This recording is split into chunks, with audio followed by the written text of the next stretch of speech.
So there were several parents on hand to watch the president take action on immigration today, all of whom had children whose lives were taken by criminals who were here in the country illegally at the time. Among those parents is Laura Wilkerson. In 2010, her teenage son, Joshua, on the left, was brutally murdered at the hands of his classmate on the right, who was brought here as a child illegally from Belize. Laura is now chairwoman of EnforceTheLaw.org. She has since provided Congress with emotional testimony about the loss of her son, Josh. My youngest son, Joshua, was a senior in high school and had his whole life ahead of him. He went to school and never returned. As Josh walked up to the doors of the school that morning, Hermilo Morales walked up as well. There's a video that I saw in trial. This is the last picture of Josh alive. Last time I'll ever see my son walk, talk, anything about him.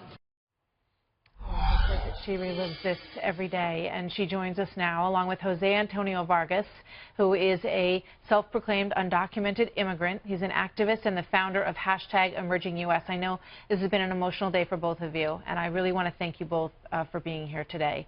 Laura, first of all, let me start with you. When you were standing there and you watched these documents get signed, what went through your mind? Relief. We're finally going to have someone in there that wants to follow current law and uphold the law. And so it was absolutely a relief today and a start. Jose, I know that you've said today was very tough for you. Tell me why. And when you look at the fact that what he's talking about doing is enforcing laws that are already part of the federal legal canon of the country. Well, first of all, thank you for having me. I actually met Ms. Wilkerson at the Republican National Convention in Cleveland, and I met her and apologized to her about this whole horrific ordeal that no mother should ever go through. I have to say, however, you know, the facts tell us that the vast majority of undocumented people in this country are not criminals. To be in this country illegally is a civil offense, not a criminal one. The vast majority of us are not murderers and rapists and killers.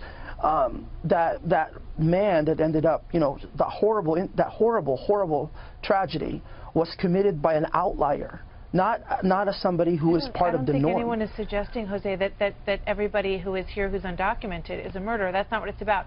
What it's about is enforcing the laws that are on the books, and what we've heard tonight from Paul Ryan, and we're going to hear more about, you know, returning people, because I think I would assume that's your biggest concern, right? Is the children like yourself who were brought here with their families.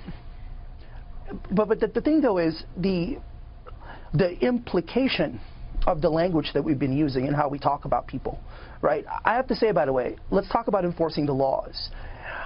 When are we going to talk about the American employers who actually benefit and exploit undocumented workers in this country? I'm in California, right, home to 2 million undocumented people. Are we going to talk about the U.S. employers, the American employers, and how they benefit from us? How about Texas? 1.8 million undocumented people in the state of Texas. The construction industry would not survive in Texas without undocumented workers. I think there are two sides to the story. Are we going to enforce those laws? But let me ask you, and Laura, let me ask you to weigh in on this, because you hear what Jose is saying in terms of the people who are here. I assume that you want simply the laws to be followed, and that might lead to fewer workers being here, correct? And then everyone has to deal with that. That's exactly right. And you say you've had a tough day. I don't know if you understand what a tough day is in the life of a parent who's lost a child at the hands of an illegal in this country. No one's here to say the vast majority, but you're legal or illegal. It's one way or the other. There's no gray area on that. You've had plenty of time in this country to get in line, come in the front door. Your parents brought you here undocumented, and that's something that's a question you'll have to have for your parents, but you have had plenty of time to get in line, and we don't have to make any excuses for that. We have to do nothing for the illegal here. They need to come in and come through the front door. There's a process. It needs to be ongoing and enforced. It's well put. I mean, Jose, these are laws that are on the books. I'll say it again. What's wrong with a country having a border, with controlling who comes in and who goes out? Why is that a radical idea? It's not a radical idea. Of course a country has a right to define and defend its border. I totally get that. But why are people here?